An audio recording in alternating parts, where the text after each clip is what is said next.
interchange di antara mereka. Ya, kalau setelah mendengar Anda cerita begini semua, Anda saya kira aman. Tidak akan ada yang mampu mengkriminalkan Anda. Karena tidak ada yang mampu mengerti juga apa yang Anda. Nah ini betulnya bahaya. Ya kan, nanti saya bawa ini rekaman ini sebagai bukti. Bukti pendukung. Saya tertarik dari awal sebetulnya bidang yang disebut epistemologi itu. Oh, jadi tentang filsafat ilmu. Ya, filsafat ilmu. Dan itu mengandaikan kita mengerti metafisika, lalu kita mengerti tentang suasana akademis ketika filosofi dibuat di Yunani awal. Dan sering orang lupa bahwa sebetulnya filosofi itu datang belakangan setelah ada demokrasi itu. Jadi demokrasi Athena lebih tua dari filsafatnya sebetulnya itu. Sehingga demokrasi itu jadi objek pemikiran filosofi tentang kebebasan berpikir, tentang apa itu substansi. Jadi itu genealoginya. Jadi dikatakan demokrasi ini menggugah manusia untuk berpikir kan? Nah itu yang nggak terjadi misalnya dalam culture kita nggak pernah ada semacam suasana demokratis. Di dalam sistem kerajaan lama kita kan tidak demokratis tuh. Sehingga filsafat ya pasti nggak bisa tumbuh. Yang tumbuh adalah feodalisme. Belakangan kita berupaya untuk cari semacam core ideas dari filsafat Nusantara atau Indonesia. Pasti ada. Tapi itu sangat jauh dalam pengertian belum ya, bukan dalam pengertian rendah. Jauh, bukan nilai ya. Jadi jauh dari tradisi metodologi di dalam pemikiran Yunani. Atau beda ya. Beda, mungkin lebih tepat beda. Sama sebetulnya sistem musik barat, klasik barat ya, anunya dengan sistem musik kita. Kan beda sekali kan. Anunya ya, pentatoniknya, ini septatonik, udah belum nanti udah 12 nada, itu kan beda semua. Ya mungkin itu. Ya, jadi memang di Sudan terus terang kan musik kita kan belum diilmukan. Ya kalau musik barat kan sudah kemudian terbentuk ilmunya. Nah itu juga yang bikin mungkin orang kerepotan sebab jari orang Indonesia kan nggak sepanjang jari orang Barat untuk ambil 7 oktav misalnya tuh kan. Jadi tapi nggak ada orang Barat 7 oktav. 5 oktav. Nggak ada. Paling-paling desim. Oke. Sehingga tapi musik kan bukan cuma main piano, Pak. Ya, saya ambil yang radikal. Iya kan. Oke, menarik sekali. Nah, kalau kita kembali ke ini, jadi menurut saya tokoh epistemologi yang paling Anda yang sukai siapa? Semua filsuf sebetulnya punya epistemologinya sendiri. Karena epistemologi itu bukan satu cabang, kemudian disebut cabang, tapi di dalam setiap filsafat ada jejak epistemologi masing-masing. Nietzsche punya epistemologinya sendiri itu, Foucault punya epistemologinya sendiri itu. Tapi semua mereka tiba pada satu big question mark itu. Apa yang hendak diteruskan setelah pikiran itu dianggap menetap? Jadi itu wilayah yang jadi beliau-beliau ini meyakini bahwa pemikiran itu bisa menetap. Epistemologi selalu berupaya untuk cari sesuatu yang menetap. Oh, membakukan ya? Membakukan itu. Ya sebetulnya membekukan sebetulnya. Dan membekukan. Nah, belakangan orang ingin cairkan itu lagi itu. Lalu orang Immanuel Kant misalnya tiba pada problem itu, lalu dia sodorkan pertanyaan terakhir itu pada yang dia sebut sebagai noumena yang nggak dikenal itu. Tapi yang lain berupaya buat lihat jejak itu pada keterbatasan evolusi otak manusia tuh. Walaupun itu bukan lagi epistemologi, itu udah bagian dari studi otak tuh, brain studies atau cognitive psychology.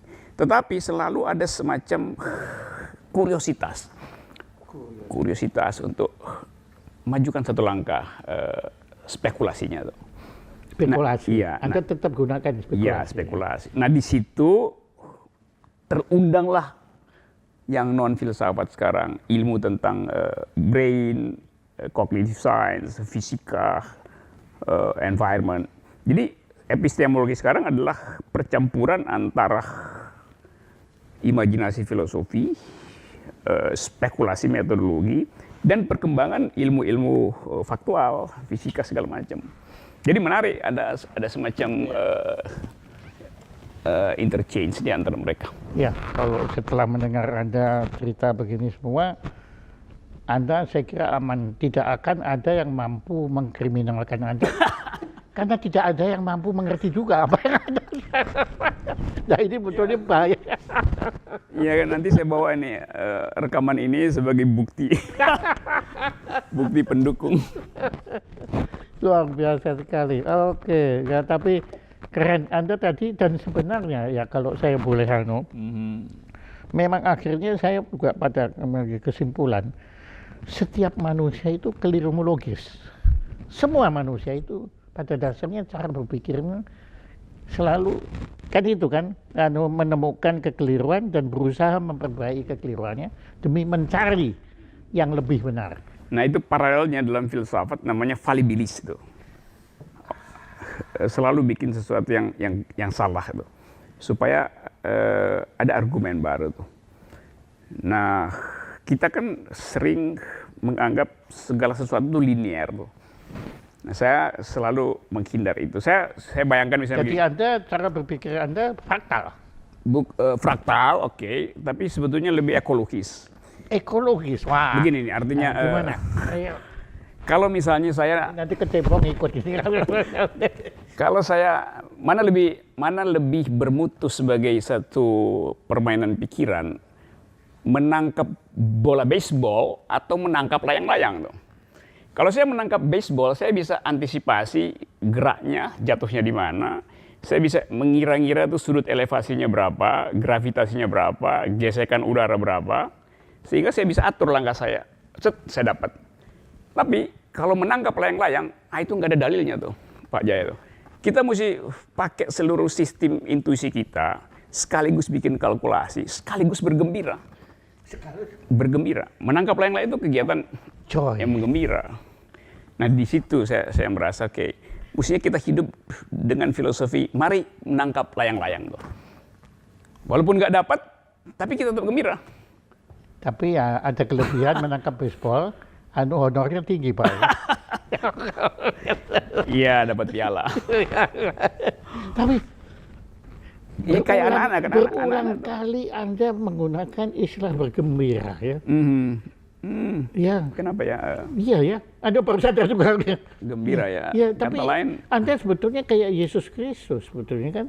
Mengajak kita bergembira juga dan dalam hidup ini kan. Ada istilah lain bersukaria atau itu bahasa Lawi ya. Bersukaria. Kalau dalam Nasrani kan bersukaria. Bersukaria, bersenang ya terlalu teknis istilah bersenang-senang tuh.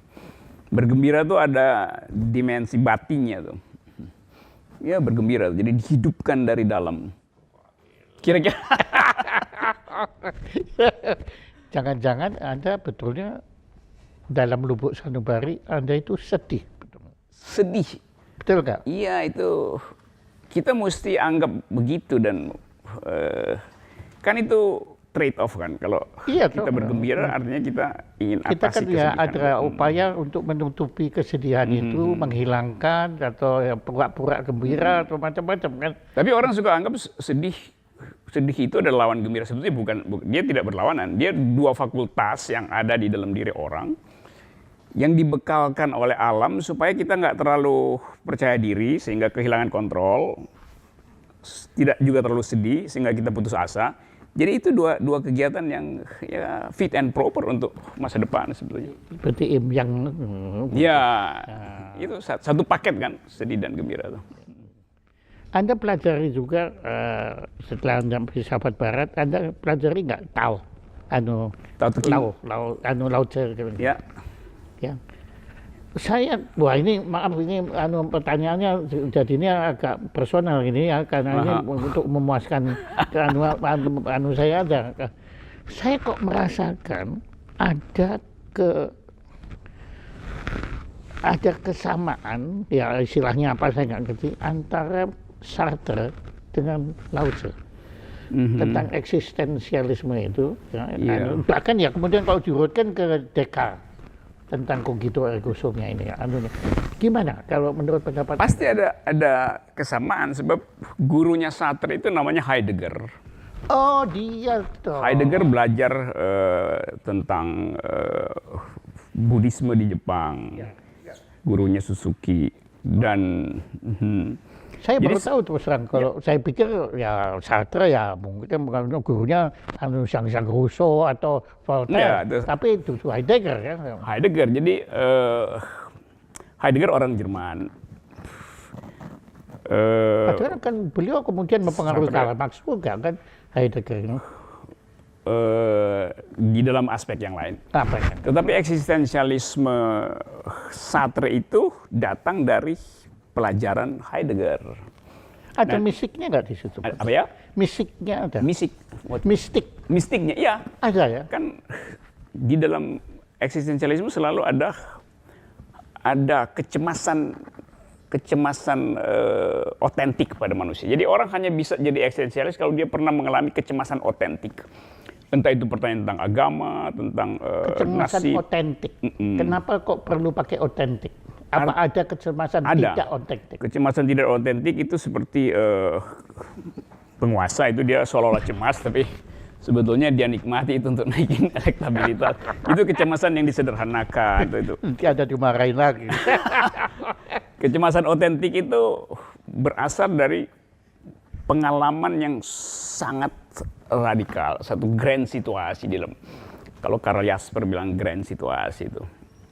Nah, pikiran itu masuk ke Perancis dan di Perancis eksistensialisme diselundupkan untuk jadi alat perjuangan politik gitu.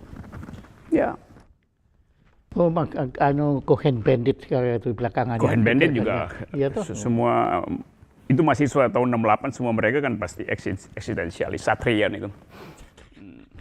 Dan sekarang di Paris sedang diupayakan kafe di mana Sartre selalu minum bersama Simone de Beauvoir itu mau dikembangkan menjadi destinasi wisata itu. Mestinya Keren loh. ya kalau franchise pertama saya kira bikin di Mall of Indonesia ini. Oh, itu ya. Ya kayak begitu kan pengalaman Sartre dan Simone de Beauvoir itu. Pengalaman romantisme yang dibungkus dengan intelektualitas yang kuat, dengan konsekuensi pada institusi-institusi sosial, soal perkawinan lah, soal arah politik. Itu kan datang dari debat antara dua individu yang berupaya untuk memaksimalkan argumentasi, lalu jadi semacam acuan